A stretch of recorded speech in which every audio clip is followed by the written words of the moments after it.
This episode is brought to you by Tidy Cats, here to level up your litter game with their new Performance Plus lineup. Your home is your happy place, your cats, VIPs. So when it comes to the litter box, excellence isn't optional. Choose from products that specialize in max power clumping, low tracking, or odor fighting so advanced, stink won't see it coming. Tidy Cats Performance Plus. Mission mighty, keep it tidy. Shop now at tidycats.com.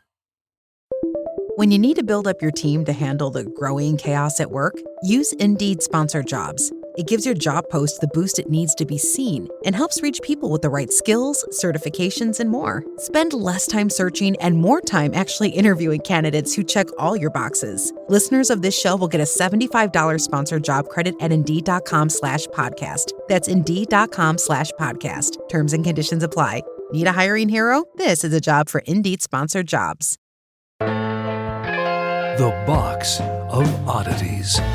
Well, we've been on the road all this week. We're driving from Orlando to Maine. We're going up to visit Kat's mom and some other family members. What an adventure. And we decided along the way, since we were hoping to eventually find a place to settle down and get all the dogs to, that we would look at some houses on the trip. We looked at a couple, and one we really, really liked. And well, we liked both of them, but one of them was a little too far off into the country. It was beautiful. It looked like it was built maybe in the 1800s. Big staircase. Stained glass windows. Oh, and it had, this is weird, it had a urinal in the entryway hall. No, because it had the faucet. It was a hand washing station, like before you go into the dining room. That wasn't a urinal? No. Oops. Well, it was a long road trip. Anyway, we're in Bangor, Maine right now. We should go over and check out the Cryptozoology Museum while we're here. I have a long list of things we should be checking out while we're here that include potato pancakes at Bagel Central, Bang Bang Cauliflower at Oriental Jade. Please let the third one be Mason's Brewing Company. You know it. Or Gagan's. Or Nocturnum. They have so many great craft breweries here. Okay, anyway, I've got a story for you. I wrote this in the car. I think we were in Jersey. We were driving through Jersey. Ah, yes, when we saw all the fires. That's how we knew we were in Jersey. You've heard the term, it was a good death? Yes, of course. What is a good death? Oh, I assumed that it was when you were dying peacefully, like not robbing a bank or something. Right, yeah. Well, that's a bad death. That's pretty close. In Victorian society, there was a widespread belief that the way that you met death revealed something essential about the way that you lived. A peaceful death suggested a righteous life. A fearful one could raise some uncomfortable questions. And perhaps most importantly, people believed that a person's final words carried unusual weight, as though standing with, your one foot is in the world and one foot is in the worlds to come, you might have some kind of unfiltered truth to share. My father's final words were, "Love her as I loved her." So families would gather around the deathbeds, of course, again, Victorian times. They watched, they listened, they even took notes. Imagine being the guy dying, and somebody sitting next to your bed with a notepad. With a notebook. Yeah, scribbling down everything that you're saying and looking for some sort of memorable, important life lesson. That's ridiculous pressure for somebody who's busy dying. Did he say virtues? No, I think he said her shoes. Victorian memoirs, religious magazines, biographies, they often concentrate or focus on those moments. The ideal death, or was the good death, it wasn't enough simply to pass away peacefully. Ideally, you recognized your family, you expressed your faith, you offered comfort to those staying behind, maybe a bit of wisdom, if you had any left to spare.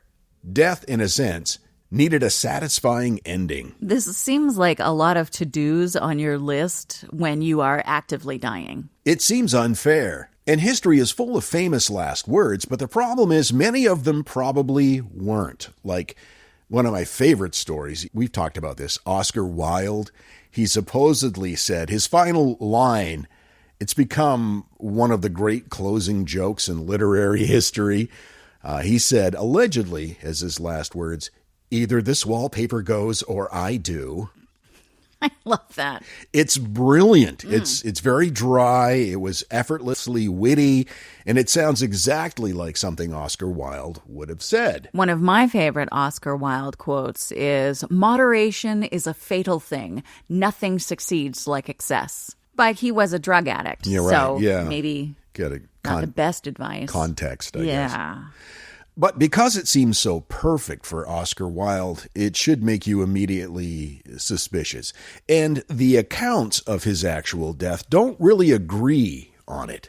For example, some of the people that were there suggested that Wilde drifted in and out of consciousness during his final hours and was not delivering any polished one-liners. Others remembered fragments of conversations that didn't quite make sense. Well, I think that's to be expected when someone's, kicking it. The wallpaper story didn't become firmly attached to his death until the retellings of his death. Sure. Maybe he had said something close to it. Maybe somebody cleaned it up afterwards, polished it up. Maybe an editor or a friend, or simply time itself decided that Oscar Wilde deserved a better exit than just silence.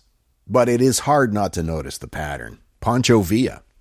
He had another beautiful cinematic farewell.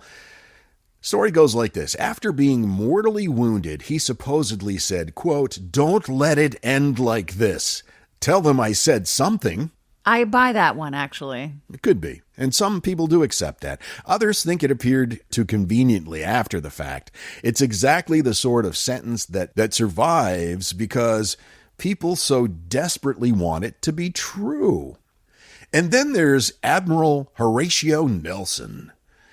He was a war guy, yeah? Yeah, during a battle in 1805, he spent several hours dying below deck, and witnesses agree he spoke often.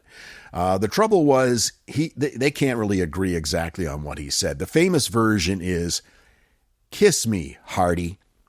And he was talking to Captain Sir Thomas Masterman Hardy, who was a close associate of his, and they had fought many battles together and had a very affectionate relationship.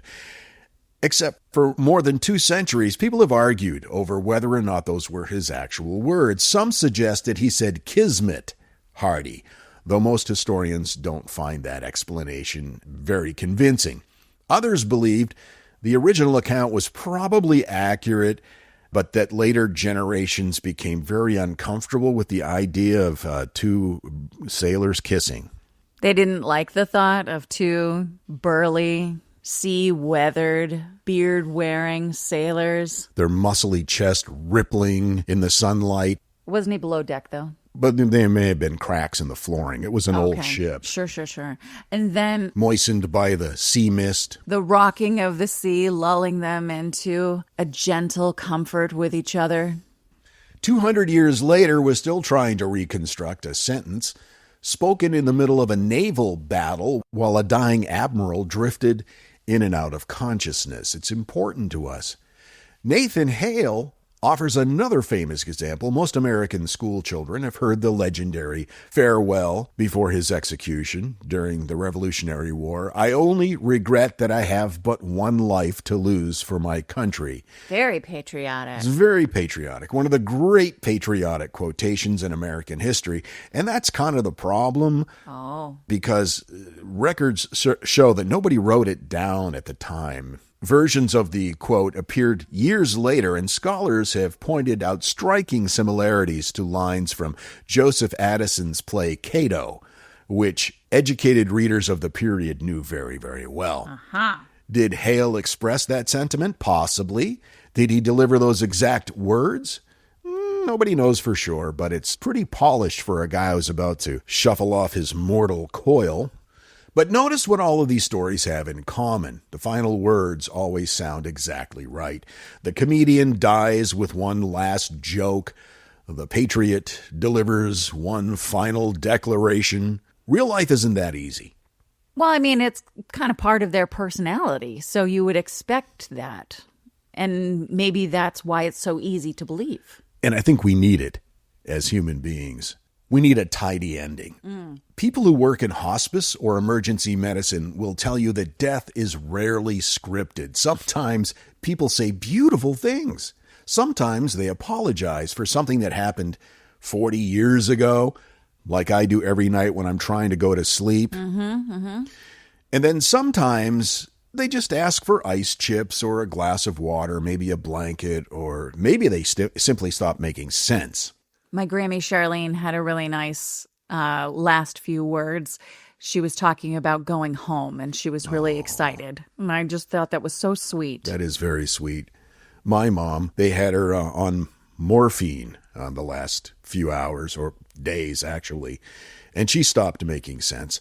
One of the last things she said to me was, "You look good in pants. Do you want a potato?" One of the So Northern Maine mom, Yeah, right there. yeah. Do you want a potato? Some things never change. I should get that as a tattoo. Usually should. One of the eeriest examples of people not making sense comes from gangster Dutch Schultz. We've touched on this before. His final hours were recorded almost verbatim by police stenographers as he drifted in and out of feverish delirium after being shot. And this was back in 1935. He was shot at some chop house. He had gone into the restroom and he was ambushed. Instead of revealing his hidden treasure, which they still haven't found, by the way, or naming his killers, he wandered through a surreal landscape of disconnected thoughts, like, quote, "The sidewalk was in trouble, and the bears were in trouble, and I broke it up." A moment later, he pleaded, "Mother is the best bet, and don't let Satan draw you too fast." And then without warning, he veered into some childhood memories or something. Oh, dog biscuit. And when he is happy, he doesn't get snappy. And this went on for hours. But near the end, perhaps the strangest sequence. "Hey, Jimmy, the chimney sweeps. Talk to the sword. Shut up. You got a big mouth. French Canadian bean soup. I want to pay. Let them leave me alone." Reading the transcript feels a lot like listening to, well, not so much a dying confession, but somebody's dream that's slowly unraveling. It's just weird. And I think it's one of those things where who you are will determine how you translate those things. Do you know what I mean? Yeah, I do, exactly. I want to pay. Does that mean you want to pay for the wrongs that you've done? Or does it mean like you're at dinner and you want to pay? How you interpret that will tell us more about you than about Dutchie. That's an excellent observation. As the body does shut down, language often becomes fragmented, thoughts drift, words disappear. Nothing especially poetic about biology, really. Yet there's this version of history that we choose to preserve because maybe the last words were never really for the dying. Maybe they're there for the living. Sure, that makes a lot of sense. Victorians understood death differently than we do. It happened at home, most often.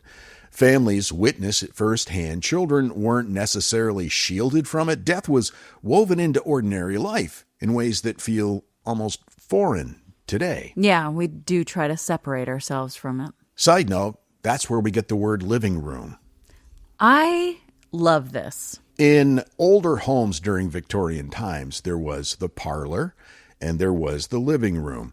And the parlor was more formal. The parlor was where if somebody died, that is where the body was laid out, in the parlor, which is why we call funeral homes funeral parlors.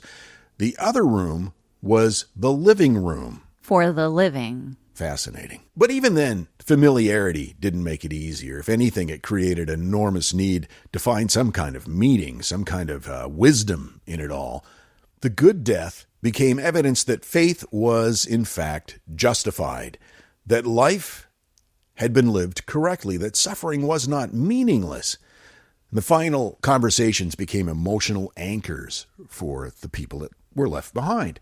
It's easy to understand why people might remember them a little more clearly than they actually happened, or perhaps a little more beautifully than they actually happened. That makes a lot of sense. You don't want your last memories of your loved one to be of confusion or fear. You want them to say something quippy. Amuse me. Make me laugh, dead man. And so, yeah, a lot of this might be polished up or constructed afterwards, And probably not because anyone is lying. It's the moment that they needed. Nah, they're lying. They don't like people. We just don't like unfinished stories. We don't like random endings. We don't like the idea that someone who spent decades building a remarkable life might leave the world asking where their glasses are, for example. So we polish it up. And when you think about it, we're really not collecting evidence. We're collecting endings. And the Victorians thought a person's final words revealed the truth about their soul. So, of course, you want to remember it a certain way. Ironically, they may have revealed far more about ours. Like what I was saying. Exactly what you were saying. Because perhaps the most enduring last words in history weren't spoken by the dying at all. Perhaps they were written afterward by people standing beside the bed, desperate to believe that every life deserves a perfect final line. And that's just who we are. That's so human. Yeah.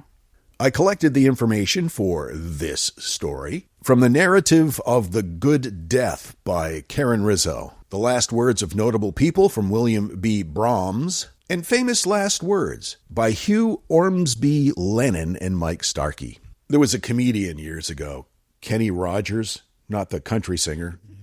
He was a comedian, and he had a bit about coming up with his request for his last words. He said he wanted to be cremated and then have his ashes taken into his boss's office and then have him throw the ashes in his boss's face and go, Ken said, see ya.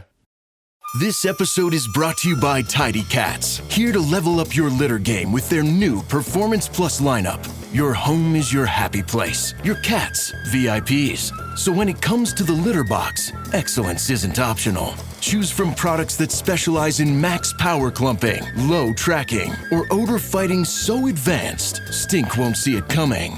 Tidy Cats Performance Plus. Mission mighty, keep it tidy. Shop now at tidycats.com. When you need to build up your team to handle the growing chaos at work, use Indeed Sponsored Jobs. It gives your job post the boost it needs to be seen and helps reach people with the right skills, certifications, and more. Spend less time searching and more time actually interviewing candidates who check all your boxes. Listeners of this show will get a $75 sponsored job credit at Indeed.com/podcast. That's Indeed.com/podcast. Terms and conditions apply. Need a hiring hero? This is a job for Indeed Sponsored Jobs. And now, that thing in the middle. Did you know that people who lived in medieval times walked in a completely different way than we do today? Today, we typically walk heel first and then ball of foot. But in medieval times, it was the opposite. They stepped with the ball of the foot first. It's because there was a lack of quality footwear in those days, and by walking ball first, they could check the ground for debris, thus avoiding potential foot damage. This episode is brought to you by Tidy Cats, here to level up your litter game with their new Performance Plus lineup. Your home is your happy place. Your cats, VIPs. So when it comes to the litter box, excellence isn't optional. Choose from products that specialize in max power clumping, low tracking, or odor fighting so advanced, stink won't see it coming. Tidy Cats Performance Plus. Mission mighty, keep it tidy. Shop now at tidycats.com. When you need to build up your team to handle the growing chaos at work, use Indeed Sponsored Jobs. It gives your job post the boost it needs to be seen and helps reach people with the right skills, certifications, and more. Spend less time searching and more time actually interviewing candidates who check all your boxes. Listeners of this show will get a $75 sponsored job credit at Indeed.com/podcast. That's Indeed.com/podcast. Terms and conditions apply. Need a hiring hero? This is a job for Indeed Sponsored Jobs. The Box of Oddities with Kat and Jethro Gilligan-Toth. Boop, boop, boop, boop, boop, boop, boop, boop. Nipples. So you've got nipples. I do. I don't use them much. Sometimes your shirt will rub against them just right, or a bra doesn't fit, so it's doing that slippy slidey thing. That's why I can't wear Lacoste sportswear, because that little alligator irritates my nip. The alligator irritates your nip. Mm-hmm. Okay. During intimacy, sometimes nipples are engaged. Imagine, though, anytime that one of these types of things happens, you're suddenly flooded with a wave of intense sadness.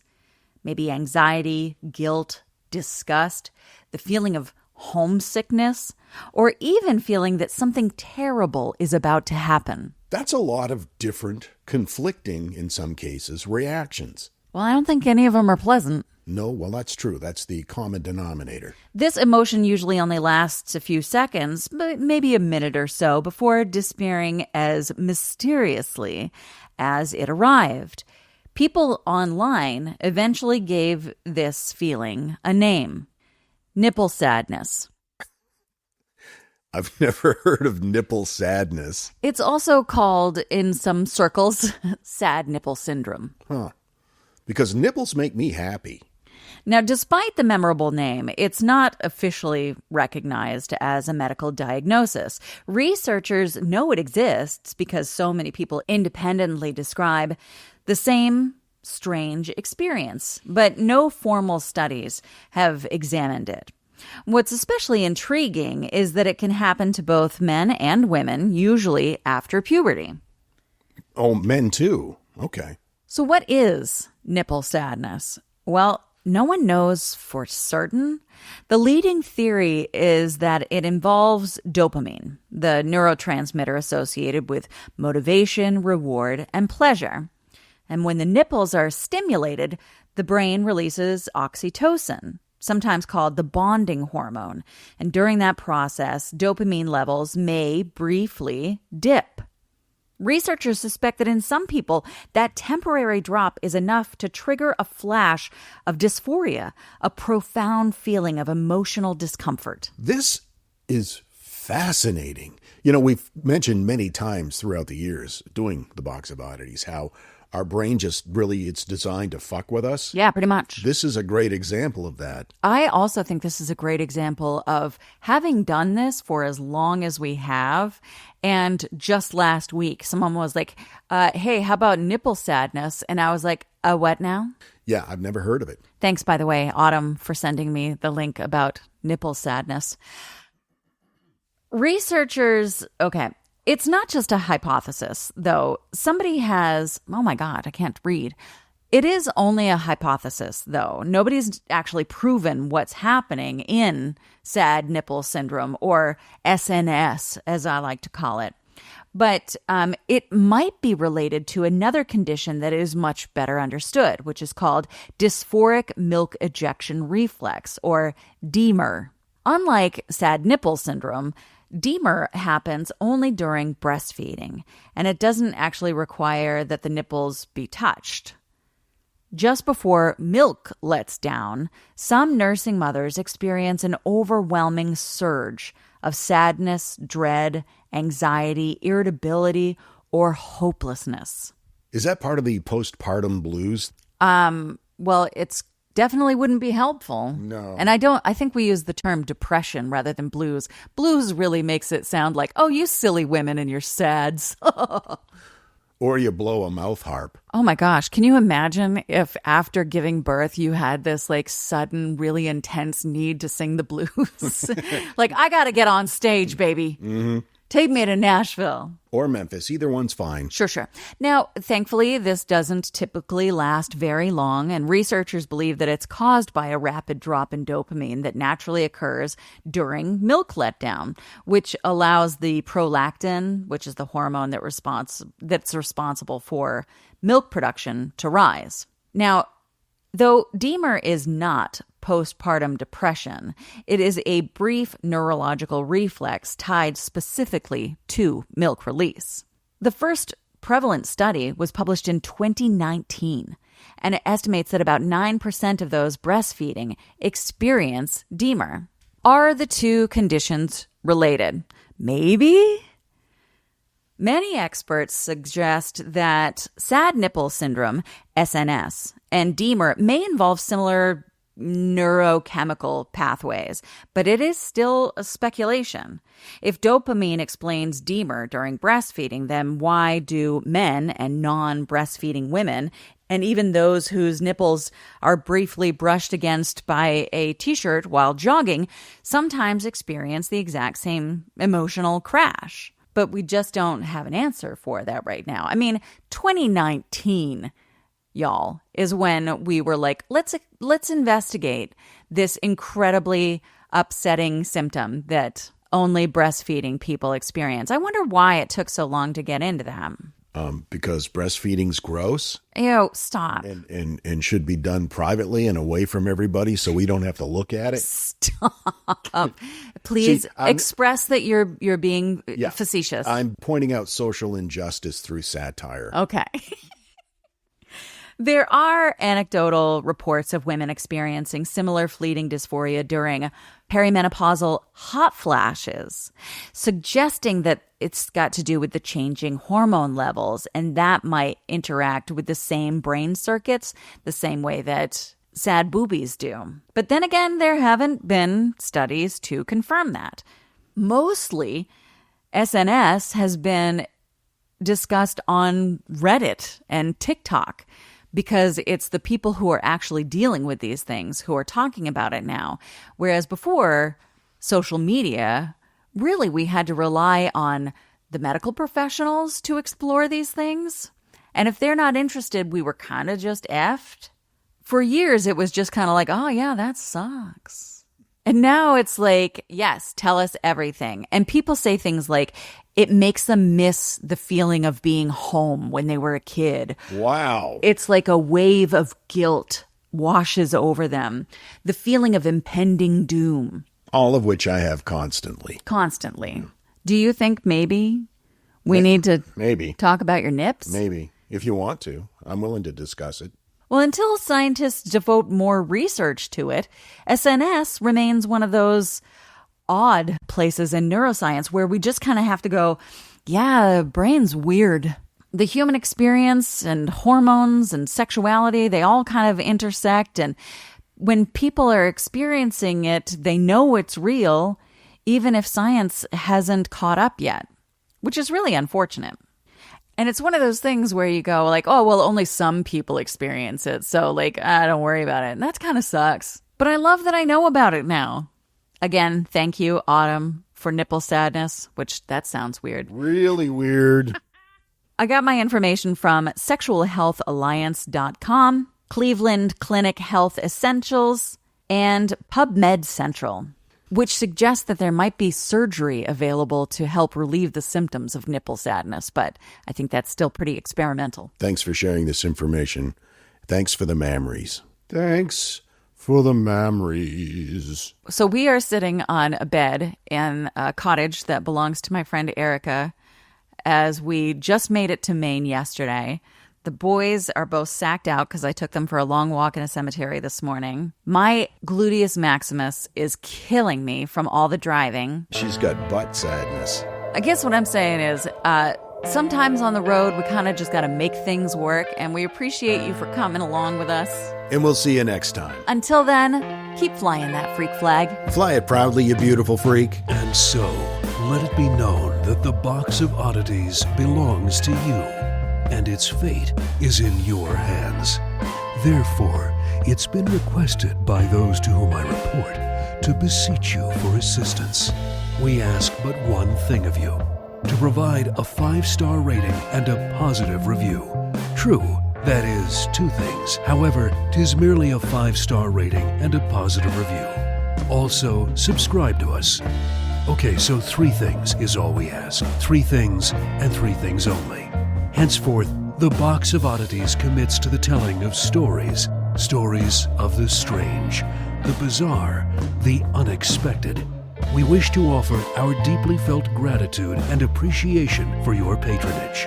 TheBoxOfOddities.com. Copyright 2026, all rights reserved. In January of 1915, Ernest Shackleton's ship, Endurance, became encased in the ice in the Weddell Sea. Through determination, grit, and savvy, Shackleton would lead his men through a brutal winter, then over hundreds of miles of Antarctic ice, followed by 800 miles across some of the roughest waters in the world. It is one of the most extraordinary and inspirational journeys in the history of exploration. Find this story and many others at the Explorers Podcast, available wherever you get your podcasts or at explorerspodcast.com. Hey there, I'm Travis Hoyam, one of the hosts of Motley Fool Hidden Gems Investing. Each weekday on Motley Fool Hidden Gems Investing, we talk through the business news you need to know and the stories moving stocks on Wall Street. On weekends, we game plan personal finance strategies and dive into the industries shaping tomorrow and host the experts, authors, and executives that understand them. Tune in for insights and a long-term perspective on investing and, of course, stock ideas, plenty of them. To quote a listener, it pays to listen. Check us out and subscribe wherever you listen to podcasts.